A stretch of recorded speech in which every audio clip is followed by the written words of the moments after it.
पती आणि पत्नी यांच्यामध्ये जर वाद असतील तर केस पहिल्यांदा कोणी दाखल करायची याबद्दल आज आपण बोलणार आहे. आता पती आणि पत्नीतले वाद छोटे होत असतील किंवा छोट्या मोठ्या गोष्टीवरून होत असतील तर तुम्ही सामंजस्याने मिटवणं हे शहाणपणाचं आहे.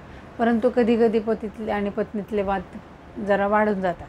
समजा पत्नी माहेरी गेली आणि असं झालं की ती थोड्या दिवसांनी येईल म्हणून वाट बघितली, पण 1-2-4 महिने आलीच नाही, तर पतीने त्याच्याविरुद्ध काय करायला पाहिजे की तिला नोटीस पाठवायची. हिंदू मॅरेज ॲक्टच्या 9 प्रमाणे रेस्ट्रिक्शन ऑफ कॉन्ज्युगल राईट्स नांदण्यास परत येण्याची केस पाठवता येईल.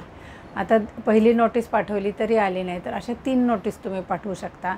3 नोटीस पाठवूनही जर पत्नी आली नाही तर आणि तुम्हाला समजा तिच्या विरुद्ध केस करायची असेल तर तुम्ही केस करू शकता. परंतु तुमच्याकडे जर स्ट्रॉंग पुरावे नसतील तिच्या विरुद्ध जे तुम्ही आरोप करताय तर तुम्ही ती केस हरू शकता. हा झाला पहिला ग्राउंड. आता म्युच्युअल समजा तुम्हाला अजिबातच तिच्याबरोबर राहायची इच्छा नाही आहे, पतीला पण राहायला नाही पत्नीलाही नाही, तर तिसरा ऑप्शन काय राहतो, म्युच्युअल डायव्होर्स घ्यायचा. तर म्युच्युअल डायव्होर्स म्हणजे दोघंही पती पत्नी संमतीने डायव्होर्स घेतात. आता ह्याच्यात संमतीने डायव्होर्स घेणं म्हणजे ते कायमची तुमची ताटातूट होणार. परंतु ह्याच्यामध्ये समजा मूल असेल आणि मूल नसेल हे 2 कंडिशन येतात. मूल नसेल तर काहीच प्रॉब्लेम नाही, परंतु मूल असेल तर तुम्हाला त्या मुलाची कस्टडी कोणाला मिळणार हा पुढचा प्रश्न येतो. कोर्ट काय करतं की जर जी पती आणि पत्नीपैकी जो मेंटली, फिजिकली आणि फायनान्शियली सक्षम आहे त्याच्याकडं मुलाची कस्टडी दिली जाते. 5 वर्षापर्यंत आईकडंच असते, पण त्याच्यानंतर त्याच्या भविष्याला जे काही लागणार आहे तो जो पुरवू शकतो त्याच्याकडं त्याची कस्टडी जाते.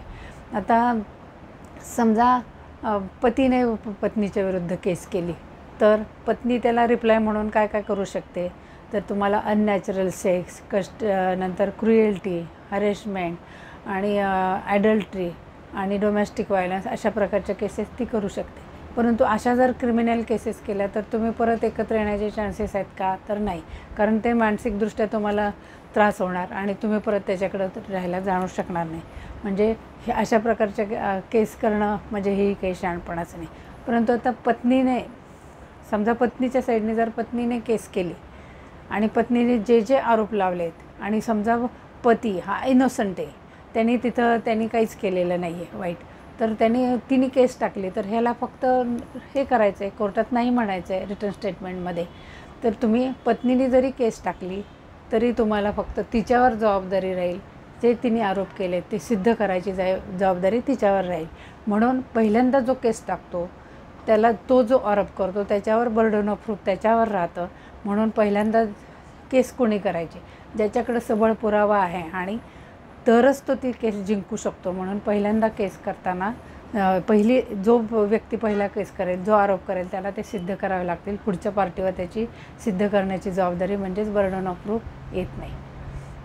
तर अशा प्रकारे आपण बघितलं की पहिल्यांदा केस करताना खूप सावधगिरीने केली पाहिजे की जर तुम्ही पुरावे असतील तरच ती केस करा, अन्यथा करू नका. ती केस हरण्याची जास्त शक्यता आहे.